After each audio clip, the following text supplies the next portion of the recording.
Rana 1. bölüm 1. kısım.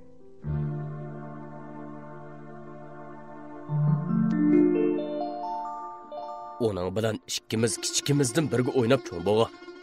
Bugungi kunda uning yo'ldoshi tugab ketib, qizi bilan ikkisi yo'lanchuk yo'q, yolg'iz qoldi. Agar men uning holidan xabar olmasam, uningdek bir ojiza qandoqmi bu dunyoda hayot kechira olasin, ha? Bir er kishining hayajonda aytgan bu so'zlari uning quloq tuvida qaytlanmoqda. Rana ko'zini ochishdan burunqi shu daqiqada anglag'ini dal mushu so'zlar. Yüzü tuyuqsiz namdilib qoldi. Xuddi bir tomchi suv uning yumaloq, kichik yuzlariga tekkandek. Yig'lamagandimmi? Texi amdili uyg'onmadimmi? Ko'zlarini ochishiga Rananing ko'gini illiq bir chiroy bo'ldi. Uy ichi g'uva bo'lib, ko'z oldidagi bu ayolning kayinda yo'riqliq bo'lg'ashqa, Rana ko'zlarini necha qatim ochib, yumib beqibmi, ko'z oldidagi bu ayolning chiroyini aniqroq ko'rolmadi. Balkim mushu ayol yig'layotgandi. Qizim, uyg'otyaptimmi? Texi baldur, yana bir oz uxlab elang, ha? Ayol bir tarafdan so'zligach, yana bir tarafdan Ranani quchoqlab karvatning ustigarak surib qo'ydi. Ondan o'rnidan turib heliq er bilan yuz bo'ldi. Bu balkim boya gap qilgan er shu bo'lishi mumkin. O'yladi Rana ichida. Derizdan qaraganda sirt texi qorong'u edi. Bu vaqtda uydagi bu ikkoylan biri onasi bo'lsa, yana biri balkim dadisi bo'lishi mumkin. Uyning dal o'tirsida qop-qora bir yumaloq shira quyuqliq bo'lib, Yusuf shira ustiga qo'lini qo'yib olgan. Yuzlari to'limi uruq, ko'zlarini sal yumib olgan. Ko'zlarda aloqzodlikmi, taqazzolikmi bor edi. Qarmoqqa ma'lum ish uchun aldiravotgandek qilibdi. Bu holda uduldagi bu ayolning eg'ir besiqi oldi bilan ro'shan selishtirmaydi. Ayolning yuzlarida allaqachon yosh ko'rinmaydi. Bak bo'lmasa, ikkimiz ajrashib ketayli. Ondan siz u ayol bilan to'y qiling. Unda qilsam qandoq bo'ladi? Bayotidan beri shuncha tushundirsam, quruq so'zlabdim-da, ha? Yusufning ovozi boyqidan bakrak chiqib. Bir tatib qo'yib, ovozini kuchab tuvallatib, bo'g'iq ovozda dedi. Amrogul, sen mening ayolim. Mengu shundoq. To'y kuni men sana va'da bergan.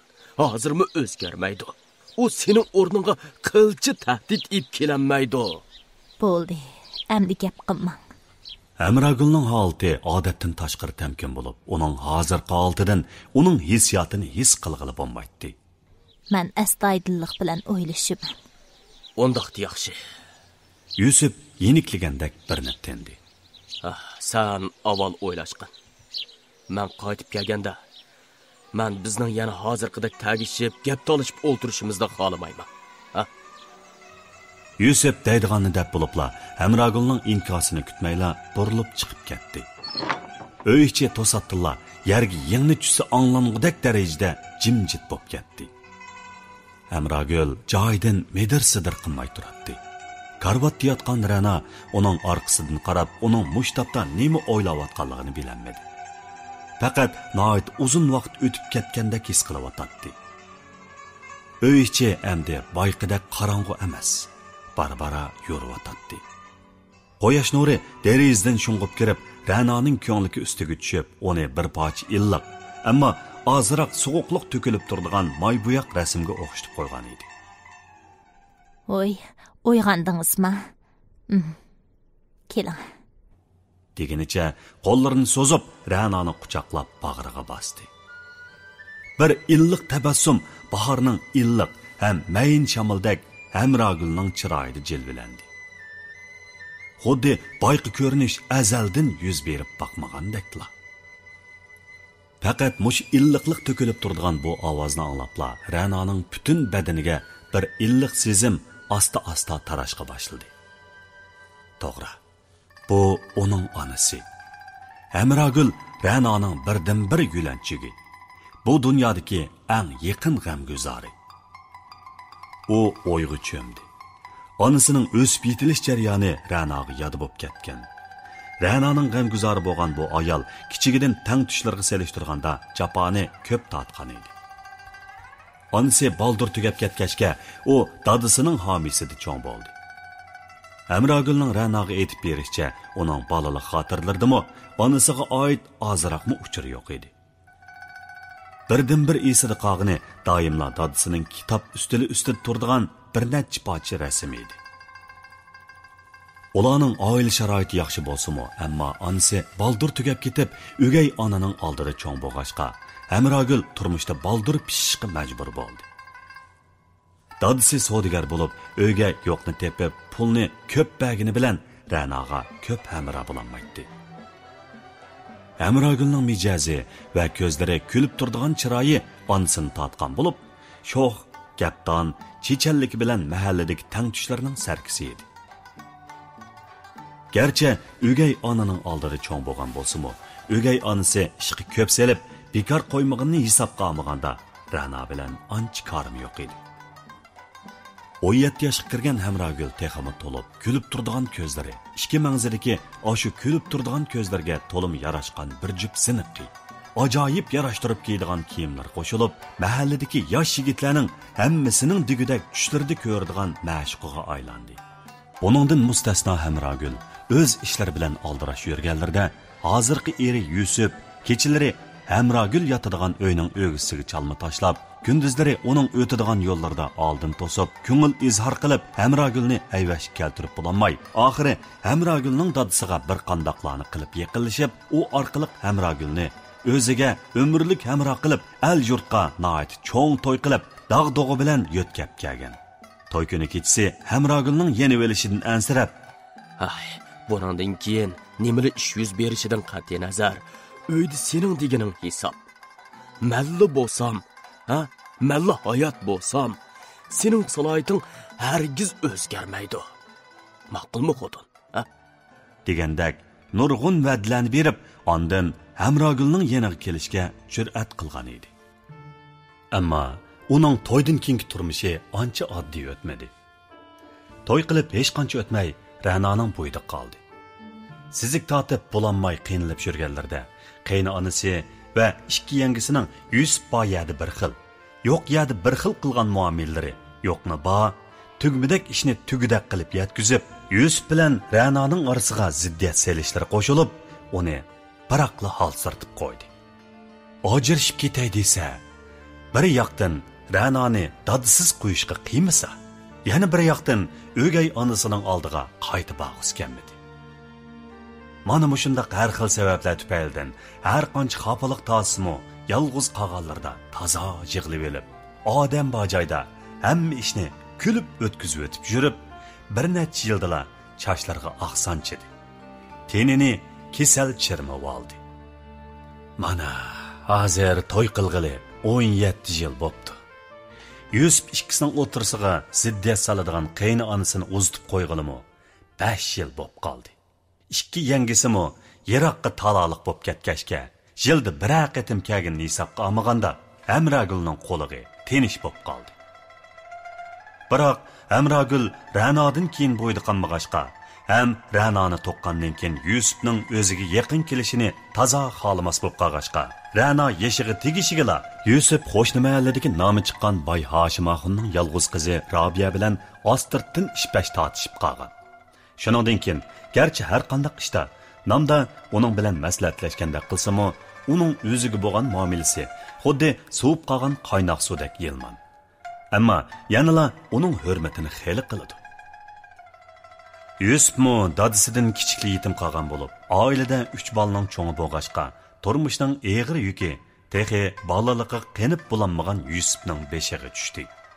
Shuning bilan u turmushning agir bögür dolqinlarda urilib, so'qilib qiynalsa-mu, jafo tortsa-mu, putqolni chaqqan qilib, savdogarlarning orqasidan yurib, ularning yugur yetim ishlarga yaqin turib, faqat ular uning qursig'ini osh qo'ymasalar, ortiq haq talab qilmay, ulardan tijorat qilish yo'llarini o'rganib, ko'nilarning burun chiqqan quloqdan keyin chiqqan munguz eshib ketdi degandek, Yusufning tortgan jafolarining natijasi ko'rilib, necha yilga yetmagan vaqtning ichida xeyli ko'p pulmu, yo'lmi tepib mana hozirga kelganda yosh jihatda bak cho'ng bo'lmasimi yezida chaqirsi etaba tutsi sepiba 4 cho'ngning biri edi. Ra'nomi 16 yoshga kirib qoldi. Amragul o'zimi baldur yotliq bo'lib turmushning xafaligini oz tortmag'achqa boshqa ishga ko'zini yumuvasimi, lekin Ra'noning to'y ishiga kelganda Ra'noni iqtisodimiz bo'lgandan keyin to'liq o'qitayli, avval to'liq o'qishni tugatsin deb baldur yotliq qilishga qat'iy qarshi turib hozirga keldi. Yusufmo gap qilib anglitib bo'lanmay, oxiri Amragulning mayliga qo'yibdi. Bu qatim Ra'no savoqdoshlar bilan o'ynag'il chiqib, otdan yiqilib tushib, beshini zaxmlantirib, qizitmisi o'rlab ketgan bilan tang. 3 kecha kunduz qizitib, to'g'rimi kor qilmay, chaqirib kelgan doktorma amal qilanmay. O'shidan ketgancha mana bugun 4-kuni. Necha kundan Amragul Ra'noning yendan chiqmay, uningga hamro bo'ldi. Endi bugun Ra'noning ho'shiga kelishiga ulgurib, Amragul bilan Yusuf gap talishib qolsa bo'ladi. Hey, japokash, ko'tirishdik ayollar. Farzand uchun yashab, farzand uchun jeninglardan kechsilar.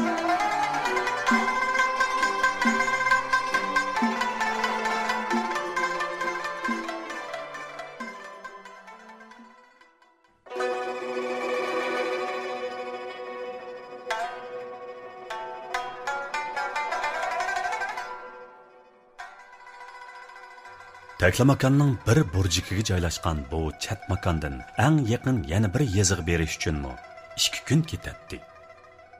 Bu yeza garchi bak chat bo'lsa-mu, yer so'llari alvat bo'g'ashqa, bu yerdagi o'ltirishliq nopusmi xeyli ko'p bo'lib, erlarning ko'pinchisi bu yezi bilan boshqa yurt orasida yurib savdo bilan shug'ullanadi.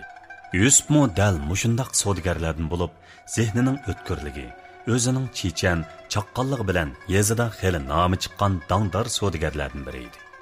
Bu joyda maktabda o'qiydigan bolalarning to'laydigan o'qish puli bak qimmat bo'lg'ashqa, asosan degidek iqtisodiy sharoiti yaxshi oilalarning bolalarla maktabda o'qiy oladi. Iqtisodiy sharoiti yaxshi emas, lekin bolalarni maktabda o'qitishni xohlaydiganlarmi, boylardan qarz olib, bolalarning o'qish pulini to'lab, yil bo'yi degidek qarzga ishlab o'tib ketadi. Şoňa iqtisodiy sharoiti yaxshi emas oilalarning bolalari ichida davomlashtirib o'qiy oladiganlari ko'p emas edi. Amragul Yusufning sirtda Robiya bilan bo'lgan ishlarini ancha-muncha anglab turgan bo'lsa-mu, ammo yanala Ra'noni deb bo'lsa-mu quloq yopirib o'tiyverishni loyiq ko'rgan edi. Chunki Yusuf bilan Robiyaning ishlarini Amragulmo ancha-muncha anglab qolg'ili bir yildan eshib qolgan edi. Hozir Yusuf Amragul bilan maslahatlashganda qilgani bilan vaqt kelib qolsa Yusufning ajrashqisi kelsa, ajrashib Robiya bilan to'y qilg'isi bo'lsa, bu to'y bo'laveradi. Chunki Amragulcha sirtda birar Robiyaning ko'p oz bo'lishining uning bilan ancha ko'p munosabati yo'q edi.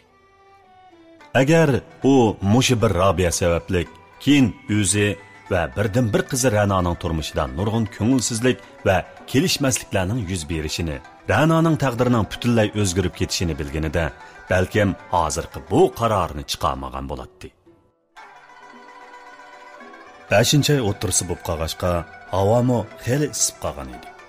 4 fasl nihoyat aniq ayrilib turadigan bu yezida dal-daraxtlar atrofga o'z soyasini tushirib, kishilarga soyvan bo'lsa, o'rik, ujmi qatorliq mevalik daraxtlarmi mevalarni ko'z qilgudek bo'lib qolgan edi. Ra'noning saqib qolganigimi necha kun bo'lib qoldi. Uning hozir tomoqlarimi normallashib, chiroylarimi so'zilib, xeyli aslik kelib qolgan edi.